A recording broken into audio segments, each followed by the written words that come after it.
आओ बच्चों सुनो कहानी पैसे जो गुम हो गए।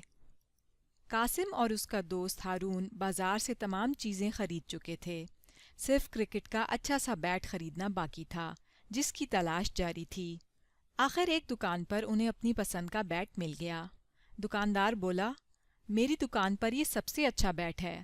इस बैट के लिए तो कासिम कई हफ्तों से जेब खर्च जमा कर रहा था। मैं तो यही बैट खरीदूंगा, कासिम खुशी से बोला।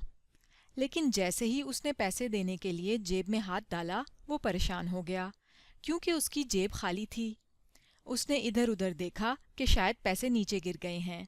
फिर वो परेशानी से बोला, हारून मेरे पैसे कहीं गिर गए हैं, मैंने जेब में रखे थे मगर जेब खाली है। दोनों दुकान से बाहर आए। हारून बोला, कासिम पहले याद करो तुमने आखिरी मर्तबा पैसे कहाँ रखे थे। लेकिन परेशानी में कासिम को कुछ याद नहीं आ रहा था। फिर उन्होंने फैसला किया कि जिस रास्ते से आए हैं इसी पर पैसे तलाश करने चाहिए। चलते चलते हारून ने कासिम को फिर याद दिलाते हुए पूछा, जब तुम साइकिल ठीक कराने गए थे तो क्या पैसे तुम्हारे पास थे? कासिम को फिर भी कुछ याद न आया, लेकिन वो जल्दी जल्दी साइकिल वाले की दुकान पर पहुंचे। दोनों ने दुकानदार को सारी बात बताई और पूछा, आपको हमारे पैसे तो नहीं मिले? दुकानदार ने ना कहते हुए सर हिलाया और बोला, बच्चों तुम्हारे पैसे यहाँ नहीं गिरे। दोनों बच्चे सोच में पड़ गए। अरे हाँ, हम मिठाई वाले की दुकान पर भी तो गए थे, चलो वहाँ चल कर देखते हैं। मिठाई वाला बड़ा अच्छा आदमी था। उसने बच्चों को पहचान लिया और पैसे तलाश करने में बच्चों की मदद की। उसने बच्चों के साथ दुकान की हर जगह छान मारी, लेकिन पैसे थे कि मिलते ही ना थे। आखिर थक हार कर उसने कहा, मुझे तुम्हारे पैसे गुम हो जाने का अफसोस है। मेरा ख्याल है तुम्हारे पैसे यहाँ नहीं गिरे। अब तो कासिम बहुत घबराया। मिठाई वाले ने देखा कि कासिम बहुत घबराया हुआ है तो उसने बच्चों को कुछ मिठाई दी ताकि बच्चे खुश हो जाएं।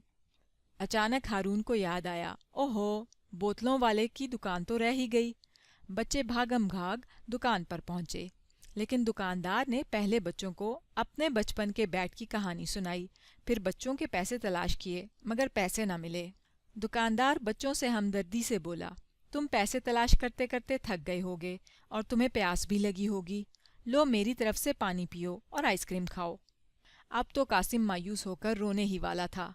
हारून बोला, छोड़ो भी, आओ पहले मज़ेदार दही भल्ले खा लें, फिर दोनों पैसों की तलाश शुरू करेंगे। जाते जाते वो एक दुकान पर खड़े होकर पॉपकॉर्न बनते देखने लगे। दही भल्ले वाले की दुकान पर पहुंचकर दोनों ने दही भल्ले की 2 प्लेटें खरीदी और खाने लगे। अचानक कासिम खुशी से उछला, मुझे याद आ गया, हारून शायद पैसे बाग में गिरे हैं। दोनों ने जल्दी जल्दी दही भल्ले खाए और बाग की तरफ भागे। इनके कुछ दोस्त पहले ही वहाँ खेल रहे थे। हारून ने सबको बताया कि कासिम के पैसे कहीं गिर गए हैं, अगर किसी को मिले हैं तो बताए। सब दोस्तों ने कहा, हमें तो नहीं मिले, शायद तुम्हारे पैसे यहाँ नहीं गिरे। बहुत बुरा हुआ, अगर किसी को पैसे मिले भी होंगे तो उसने उठा लिए होंगे, अब पैसे नहीं मिल सकते। कासिम ने सोचा। आखिर दोनों दोस्त मायूस होकर वापस घर की तरफ चल पड़े। अफसोस के मारे दोनों ने एक दूसरे से कोई बात भी न की। कासिम ने बहुत सब्र से काम लिया, वरना वो तो कब का रोना शुरू कर देता। कासिम सोच में पड़ गया कि वो कितने अरसे से बैट के लिए पैसे जमा कर रहा था। अम्मी ने तो इससे कहा भी था कि सालगिरह वाले दिन बैट का तोहफा ले लो, लेकिन कासिम ने कहा, नहीं अम्मी, मैं अपने जमा किए हुए पैसों से ही बैट खरीदूंगा। अब तो ये मौका भी हाथ से चला गया। इसे अब दोबारा कई हफ्तों तक पैसे जमा करने पड़ेंगे। थके हारे दोनों घर पहुंचे। कासिम तो खामोशी से कमरे में जा बैठा।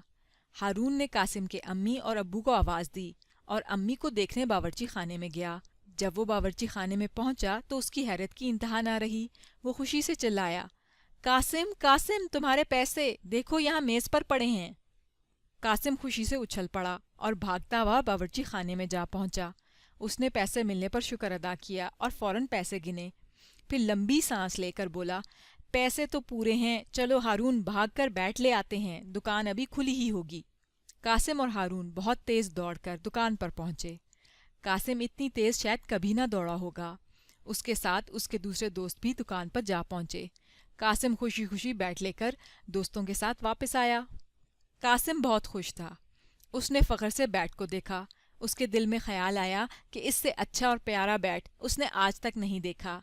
آج اگر پیسے نہ ملتے تو وہ پیارا بیٹ بھی نہ خرید پاتا۔ شام کو سب دوست باغ میں کرکٹ کھیلنے گئے۔ ہر کوئی قاسم کے نئے بیٹ کو دیکھنا اور اس سے کھیلنا چاہتا تھا۔ اس دن قاسم نے بہت ہی اچھا سکور کیا۔ قاسم جانتا تھا کہ یہ سب اس کے بیٹ کا کمال ہے۔